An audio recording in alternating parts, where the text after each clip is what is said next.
이렇게 하셔야만 학점은행들을 100% 활용할 수 있습니다.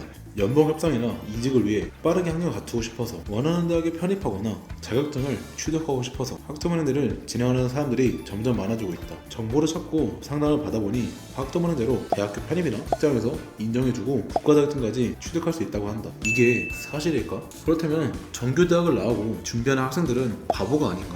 진짜 불이익이 없다고? 의구심이 들 수밖에 없다. 학점은행대 졸업장을 직접 취득해본 입장에서 학점은행대 현실에 대해 자세히 확인해보려고 한다. 학점은행대가 뭘까? 학점은행대는 간단하게 말해서 국가평생교육진흥원에서 진행하는 대학교 졸업과 동등한 학력을 갖출 수 있는 제도이다. 국내 대학교와는 교육법이 다르기 때문에 단기간에 졸업장 취득이 가능한 제도이다. 단기간에 졸업장을 취득할 수 있는 이유는 간단하다. 대학교는 고등교육법 적용받아 학년제로 운영된다. 고등학교를 졸업하기 위해선 3년, 6학기를 다녀야 하는 것처럼 대학교도 마찬가지로 2년에서 4년을 다녀야 그에 맞는 졸업장을 쥐어준다. 하지만 학점은행대는 학점대로 운영된다. 대학교 졸업과 동등한 학력을 가지려면 그에 맞는 자격인 학점 조건이 있는데 이 학점을 모두 채웠을 경우에 졸업장으로 바꿔주는 제도이다. 대학교는 학년제로 운영되다 보니 학점을 채우는 방법이 한 가지밖에 없다. 강의를 듣고 시험을 치고 이수한 과목으로만 학점을 취득할 수 있다. 학점은행대도 마찬가지로 수업으로 학점을 채운다. 하지만 여기서 학점으로 인정되는 자격증이나 독학사라는 시험을 통해 추가로 학점을 채울 수 있다. 그렇다. 바로 이 자격증, 독학사를 통해 학점을 추가로 채워 학기를 줄일 수 있고 2년제 졸업장은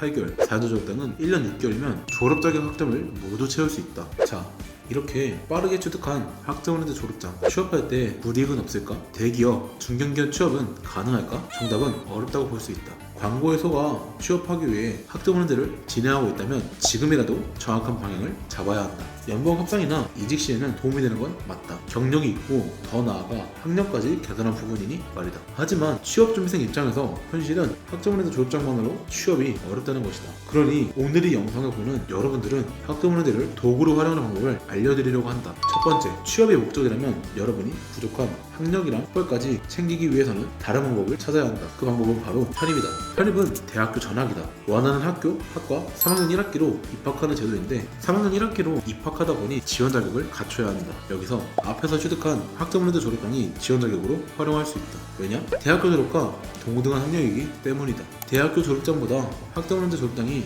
더 취득하기 쉬워서 차별받을 것 같은데 차별 없나요? 결론부터 말하자면 차별은 존재하지 않는다. 모든 대학에서 학점은행대 졸업장을 지원 자격으로 인정해주고 있다. 다른 부분에서 차별을 받는 학점은행대 졸업장이 바로 편입에서는 따로 차별을 받지 않는다는 것이다. 그러니 학력과 학벌의 모습을 개선하려면 편입하는 걸 권장한다. 두 번째는 국가 자격증이다. 기사, 산업기사, 자격증 응시 자격을 갖추기 위해 학점은행대를 진행하는 분들이 많다. 경력이 부족하거나 전공이 맞지 않아서 자격증 응시하기 위해 경력을 채워하는 것만으로 알고 있는데 학점은행대로 가능하다고 한다. 이게 사실일까? 사실이다. 학점은행대로 41학점만 이수하면 산업기사 자격증 응시가 가능하며 106학점을 이수한다면 기사 자격증도 응시할 수 있다. 이 부분에서 학점은행대 제도는 매우 유리하게 적용할 수 있다.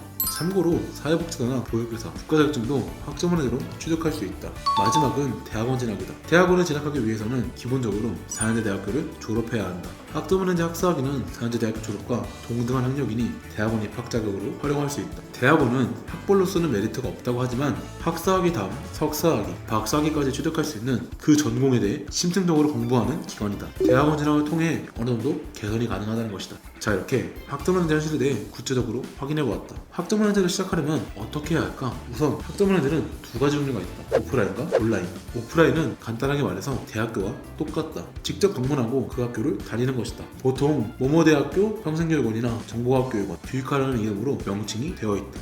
온라인은 말 그대로 원격 수업이다. 집에서 녹화된 영상을 시청하는 방식으로 진행된다. 오프라인, 온라인 모두 국내 약 100개가 넘는 기관이 개설되어 있는데 어떻게 선택해야 하냐? 간단하다. 오프라인에 비해 온라인이 상대적으로 저렴하고 과정 자체가 쉬운 편이니 온라인으로 진행하는 걸 권장한다.